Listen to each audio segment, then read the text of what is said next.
I'm Peter Adamson, and you're listening to the History of Philosophy podcast, brought to you with the support of King's College London and the Leverhulme Trust. Online at www.historyofphilosophy.net. Today's episode will be an interview about the ancient commentators on Aristotle with Richard Sorabji, who is an emeritus professor of philosophy at King's and an honorary fellow at Wolfson College. Hi, Richard. Thanks for coming back on the podcast. It's very nice to be back, Peter.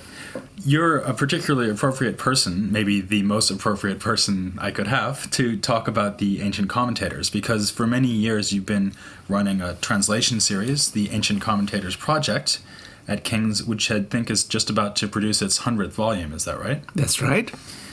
Can you start maybe by telling us how you got the idea for this very ambitious project and how it came to fruition? Well, when I was a very young lecturer in my first job in America at Cornell University, I said to an older colleague, Norman Kretzmann, wouldn't it be wonderful if we could have a translation of the ancient commentators on Aristotle? I was very ignorant in those days. I merely thought it would be so useful for understanding Aristotle, which was true. I didn't realize how interesting they were in their own right. And 20 years later, Kretzmann was chairman of the committee which was deciding on grants for translation projects for the National Endowment for the Humanities, the main American government federal fund for funding humanities. And he asked his committee, when they'd done their year's work and selections, what would be the ideal application we'd like to see? And every member of the committee suggested something. He suggested the ancient commentators on Aristotle. And they all voted for that as the number one choice. So it came about that I was asked whether I would do that, although I'd have to apply. And I said no. And why did you say no? Well, I said, look, I want to write my own books on various subjects in the history of philosophy, and how would I ever have time to do anything except this? And then I said, look, I'll show you that it's impossible. And I wrote to 50 colleagues and said, this would be impossible, wouldn't it? All over the world. Well, I got back 49 out of 50 saying, no, you must do it. And 13 of them said, furthermore, I've actually drafted a translation of something, only I thought nobody would be interested. Would you like to see it? So you were stuck. Well, I was almost stuck. I wasn't quite stuck yet because I said, yes, but look, even so, I said, I wouldn't do it without having research assistants because I still worried that I wanted to write other things as well. So that was worked out. But even after that, I had to write the proposal, and it had to be checked by 58 referees, because that was their rules in those days. And there was one more snag before it finished. Well, what was the snag then? Just before the final deadline, the NEH contacted me and said, there's been a difficulty. The most distinguished scholar of ancient philosophy at the Institute of Advanced Studies in Princeton has expressed his very strong disapproval of your project. He has said it is quite impossible to get this fellow Sorabji to translate or organize translating the commentators before the text has been improved, and you refuse to grant to my very best pupil for editing just one volume, or rather 2 volumes, a 2-volume work in this series. Well, if you're not going to improve the Greek text first by re-editing it, you shouldn't be paying anybody to translate it. So I said, oh, that's fine. I was nearby in Princeton at the time, so I went round to the Institute of Advanced Studies and knocked on the door of this great man, and I said, you don't know me, but I'd like to talk because I think we've got a great opportunity. It seems to me this is a chance to say to the National Endowment for the Humanities that both of our projects should be funded, the re-editing and the translating, on the condition that both parties exchange all their information. Don't you think that would be a good idea? And happily, this great man was delighted with the proposal and wrote to the National Endowment to back it. And so that's how we got to where we are today. That's right. You said that one of your original motivations for this whole project and for reading the commentators more generally is that they can help us to understand Aristotle, and I guess that has also come to fruition. So can you give us a few examples of where they've helped you to understand Aristotle better? Yes, well, I've got a paper just published this week about 5 lines of Aristotle and what the commentators said about those lines which they took to be giving Aristotle's view of the meaning of nouns and verbs.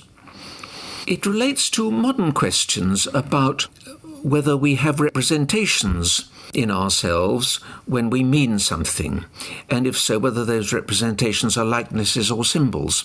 Aristotle mentions both likenesses and symbols in these 5 lines, and you realize when you read the commentators, you have to be very, very careful if you want to see what Aristotle meant. He starts by saying names and verbs are symbols of thoughts, except that he doesn't put it quite so simply, because he uses a roundabout phrase, what is in names and verbs. And instead of thoughts, he says experiences. But that's how the commentators take it. Names and verbs are symbols of thoughts. And he says equally, sounds are symbols of thoughts. Not of things. You might have thought they were symbols of things. No, they're symbols of thoughts. And then he says that these thoughts are likenesses of things. So likenesses have now come in. Now, it's very interesting to figure out why he's switched from symbols to likenesses. Symbols of thoughts, likenesses of things, but it's the thoughts that are likenesses of things. Why, the commentators asks. And so many other questions are raised. Aristotle goes on to say that thoughts and things are the same for all, although languages differ from each other. Are thoughts and things the same for all? Or what if people have different concepts or imperfect concepts? All these things have to be discussed by the commentators. And finally, one very interesting thing that happened was that one of the commentators, Porphyry, says that there are 3 types of names and verbs that are being discussed in this passage.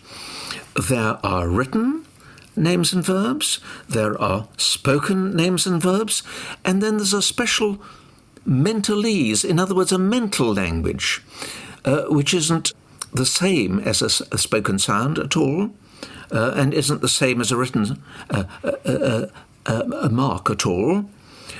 There's a special mental name, mental verb, an idea that's been reinvented by Jerry Fodor in modern philosophy. So now you see how much they get just out of 5 lines and how much they make us think about what Aristotle meant. So would that be, for example, someone talking silently in their minds in Greek? Or is the idea that mentalese would be the same for anybody, no matter what language they're speaking? Or can we not tell? It would be the same for everybody, no matter what language they would speak in. And it would have linguistic structure, but it wouldn't be any particular language then? That's right. That's right. Well, most of these commentators, including Porphyry, who you just mentioned, are, of course, Neoplatonists. And I suppose that might lead us to expect that their interpretations of Aristotle would in some ways be quite distorted. Or are their interpretations of Aristotle just more interesting because they're reading him from a Neoplatonic point of view? They are more interesting for that reason. One thing is that they wanted to make Aristotle agree with Plato. Eventually, that was in order to get Christians off their back who were saying, you pagans all contradict each other. They were saying, no, all pagan philosophers agree with each other. Consequently, they had to change Aristotle, transform Aristotle to make him more like Plato, and they interpreted him as believing in a creator God, which I don't think is true in any straightforward way, and as believing in an immortal individual human soul. You find the creator God idea in Ammonius, you find the immortal individual human soul in Themistius, at least as Thomas Aquinas interpreted Themistius. So Aristotle's being assimilated to Plato, but Plato is also being reinterpreted to assimilate him to Aristotle, because Aristotle complained about Plato. Look here, Plato, you believe in transcendent forms which explain things and cause things in the universe. It's the form of justice which causes examples of justice in the physical world. What Aristotle complained is, look, your form of justice is a universal. It's not a particular instance of justice. It's justice taken universally. Now, universals aren't the sort of thing that can be causes. Well, under pressure, these Neoplatonists reinterpreted Plato, and they said, oh, well, Plato never meant. Perhaps they were right, or perhaps they were wrong. Plato never meant the forms to be universals. That was just a mistake to think that. He only meant that they were causes, and they're perfectly good causes. So Aristotle got Platonized, and Plato got Aristotelized. And that was very important. In that case, I would actually say that they've got a better reading of Plato as a result, because at least I would say that it's wrong to conceive of Platonic forms as universals. I don't know if you agree with me about that. It seems to me that the universal particular contrast is something that comes in with Aristotle and not something that we would necessarily want to foist on Plato. Well, I absolutely agree with you that it's Aristotle who insists on this interpretation of Plato. I'm agnostic about what Plato actually thought, but yours is a perfectly reasonable interpretation. You've just been talking about the fact that they're very keen to show the harmony between Plato and Aristotle, I guess especially beginning with Porphyry. But something else that they're keen to do is show the harmony of Aristotle with Aristotle, because they don't think that he ever changes his mind. And so within a given work, and also across the entire Aristotelian writings, they want Aristotle to be consistent. And that means, I guess, that they need to, for example, try to relate works on logic to works in physics or metaphysics. So could you say something about how they do that? So how they read Aristotle through Aristotle, so to speak?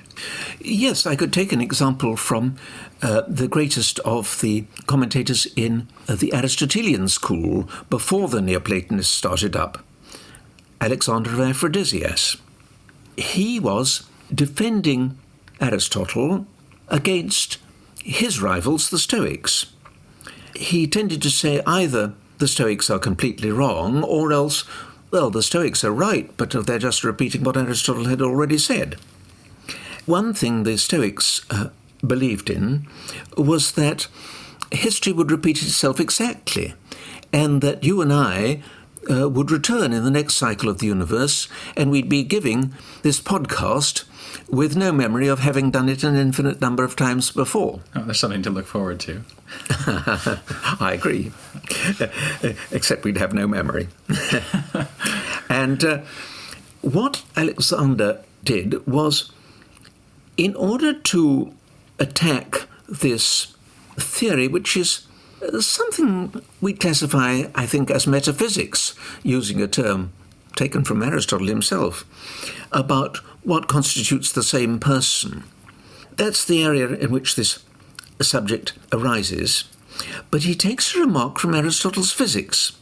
Aristotle is talking about motions, and he takes the example of walking, and he says in the physics that you don't have one and the same walk unless it's the same walker and it's uninterrupted. So it's all happening in one continuous bit of time. And then Alexander applies that to this metaphysical question. He says the Stoics must be wrong that it could be you and me, exactly the same people, who recur in the next cycle of the universe. Because just as with walking, after an interruption it's going to be a different walk, so also with you and me, it's going to be a different pair of people doing the podcast in the next cycle of the universe, because there's been an interruption. Here he's applying something that Aristotle said within the context of physics and the idea of motion or change to a metaphysical question in order to attack the rivals of the Aristotelians, the Stoics. So what Alexander was responding to them then is that even if the same events seem to be occurring in another cycle of the universe, at best we'd only have two people who look very like Richard and Peter sitting here in a place that looks very like this room doing this interview. Is that right? That's right. There might be even exact similarity, But exact similarity does not amount to numerical identity, to use Aristotle's term. That example seems to me to illustrate something that's really interesting about the commentators, which is that not only are they trying to explain what Aristotle is saying, but they're also using Aristotelian materials to say new things. So in this case, something that Aristotle would never have had a reason to say, because of course he was before the Stoics, so he didn't need to respond to the Stoic idea of eternal recurrence. How common is that? Are there other cases where the commentators basically just have ideas that they've developed of their own and they smuggle them into the context of writing a commentary on Aristotle? Yes, they do. Now, a very good example is the idea of qualities moving discontinuously. By and large, Aristotle thought that the physical universe was continuous. Motion is continuous, all change is continuous, space is continuous, time is continuous. But he allowed occasional exceptions. For example, light can fill the whole of visible space in an instant without having to travel bit by bit. It does it in a single leap. Or a pond can freeze over all at one instant, not a little bit at a time. So he allows these exceptional leaps. That's in his work on sense perception. Not very widely read, necessarily. Now, this was taken up by a later Greek, the skeptical philosopher Sextus, and he uses the idea of leaps in a different context to answer the paradox raised by a very early Greek philosopher, the pre-Socratic philosopher Zeno of Elea. Zeno had said that wherever you're sitting, listening to this, you won't be able to leave the place you're in, because if you're sitting in a room, well, then to get to the door, you'd first have to go halfway, then half the remaining distance, then half the remaining distance, an infinite number of half distances. How could you complete going right through an infinite number of half distances? What Sextus suggested, or pointed out, was that this would be solved if motion could occur discontinuously in little leaps, by your disappearing from one spot and reappearing microscopically further along in exactly the way that happens on a cinema screen. If motion was cinematographic in that way and discontinuous, then we could complete the journey to the door in a finite number of steps, the last step being one of these disappearances and reappearances further on, a leap. And now, finally, the last of our Athenian commentators, Damascus, says this would also solve another of Aristotle's problems. Because Aristotle raised a paradox and didn't tell us exactly how to answer it. Perhaps time is unreal because none of its parts exist. The past is gone, it doesn't exist any longer. The future hasn't yet come, so it doesn't exist yet. The present, you might say? Yes, but how big is the present? The present must be sizeless, because if you say it lasts for 5 minutes, no, some of that 5 minutes will belong to the future and some will belong to the past without remainder. The present is merely a sizeless point, a sizeless instant, a mere demarcation point between the past and the future. Alexander actually called it an imaginary point. Well, in that case, if it's only a sizeless point, it's not going to be a part of time, because adding up sizeless points doesn't build up even 5 minutes worth of time.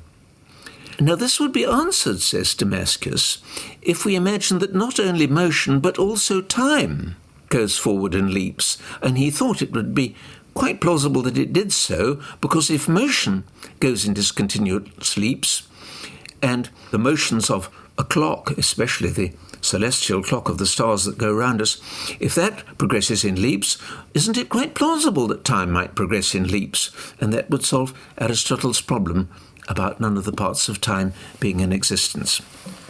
At around the same time as Damascus, there's something else I think that's really fascinating about the history of commentaries on Aristotle, which is that suddenly you start to get commentators who are Christians, not only Philoponus, but also the less-known Elias and David, for example. And then the tradition of commentary on Aristotle continues on into the Byzantine tradition, also into the Syriac tradition. So if we stay with late antiquity, or the very end of late antiquity for a moment, to what extent is everything you're describing still the case with these Christian commentators? Does it make a difference when the commentators start to be Christians rather than pagans? Well, in the case of Philoponus in the 6th century, it did make a very big difference, but for a special reason which didn't apply to other Christians at that time. Philoponus started off as the primary editor of the seminars of the pagan philosopher Ammonius. Ammonius was head of the school of philosophy in Alexandria for a very long period at the end of the 5th century and beginning of the 6th. He taught Philoponus, and he was a very brilliant commentator on Aristotle, and the Christian fathers wanted him to do that teaching. Now, Philoponus not only attended his seminars, but also edited at least 4 of them in the form of commentaries, and wrote a total of 7 commentaries, all of them in the style of Ammonius. So these were very, very precise commentaries, going word by word, looking at the meaning of the doctrine and looking at the exact wording of the text. But he was all along a Christian, and he all along, in my view, was hinting from time to time that he didn't entirely agree with Ammonius, but his main job, just as Ammonius' main job, was to explain what Aristotle meant. Now, in 529, there was a sudden turnabout, and Philoponus started outright attacks on the pagan philosophers. And these attacks were the first attacks that could really worry the pagan philosophers, because he had such an insightful and exact knowledge of what they thought. He'd gained it from all those years he spent with Ammonius, studying under Ammonius, and then editing Ammonius. So he knew what the Neoplatonists thought, and he knew what Aristotle thought incredibly well. And that meant that he was far better than any other Christians of that age at attacking them, because he was extremely clever. And so, in that one case, it made a huge difference when a Christian was a commentator on Aristotle. In other ways, when they stopped having pagan lecturers in Alexandria, and they'd long since, from 529 onwards, stopped having them in Athens because the Christian emperor closed the Athenian school then, it had bad results. No further teaching in Athens, so far as we know, and teaching in Alexandria, but over a much more limited curriculum. And we have to wait quite a long time till the end of the 12th century before we get the Latin medieval thinkers beginning to write their own commentaries on Aristotle, or Latin translations being made of the Greek commentators. Well, there is a rather curious thing, and that is that at a much earlier date, the Christian whom I regard as perhaps the most brilliant of all the Christians who studied Greek philosophy before Philoponus, a Christian called Origen, had a wonderful knowledge of Greek philosophy, including of Aristotle. He drew attention to a passage which even now not many scholars have paid much attention to in a work of Aristotle on generation and corruption, a passage where Aristotle uses the idea of the form of an individual organism, for example a plant, and says something very unusual about it. This form is not something universal, like the defining characteristics of that sort of plant. But it's not the ordinary perceptual form, which is a particular form that you receive when you're perceiving the plant. No, it's a form which he compares with an elastic tube. It's an elastic tube which preserves the structure of the plant or other organism, despite the fact that there's different matter flowing through it all the time, and it may be growing or it may be shrinking. And so what Aristotle is saying is that what gives identity to an individual organism is form in this very unusual sense of something like an elastic tube, which gives it its unique numerical identity over time, even though the matter doesn't remain identical, but is changing numerically as well as in size and so on. Now, Origen takes this up in order to explain how it could be, for a Christian, the very same body that we get back in the resurrection, even though all the matter may have been devoured by other beings in the food chain, including other humans. That's how the resurrection could work. It's impossible to ask for the same matter to be there. All that we need is the same form in this special sense. Now, he knew Aristotle very well. But the point I want to make is that as well as knowing Aristotle, he also wrote commentaries on the Bible. And he devised these commentaries in very much the same style as several centuries later would be used by Proclus, by Ammonius, and by members later on in Ammonius' school in Alexandria. He started off by asking a set of questions, very like the questions with which Proclus and Ammonius and members of Ammonius' school preface their commentaries. How come that commentaries on the Bible by this early Christian from the 3rd century, Origen, were so like much later Greek pagan commentaries on Aristotle? Well, all I can say is that Origen and Plotinus, it's thought by many people, had the same teacher in Alexandria, a man called Ammonius Saccas, of whom we know very little, but who certainly inspired Plotinus, the founder of Neoplatonism, and may have inspired Origen. That is one possible source from which the idea of how to write commentaries passed down both tracks. Well, thank you very much. That actually gives me a wonderful transition to the next major topic I'm going to be looking at in this series of podcasts, namely late ancient Christian philosophy. For now, I'll thank Richard very much for coming on. It's been very enjoyable. Thank you very much, Peter. And I'd like to invite all the listeners to join me pretty soon for late ancient Christian philosophy. But first, next time will be the 100th episode of the podcast. And to celebrate that, I'll be having on 2 more guests who will be talking to me about the relationship between ancient philosophy and ancient culture more generally. So please join me for that next time on The History of Philosophy Without Any Gaps.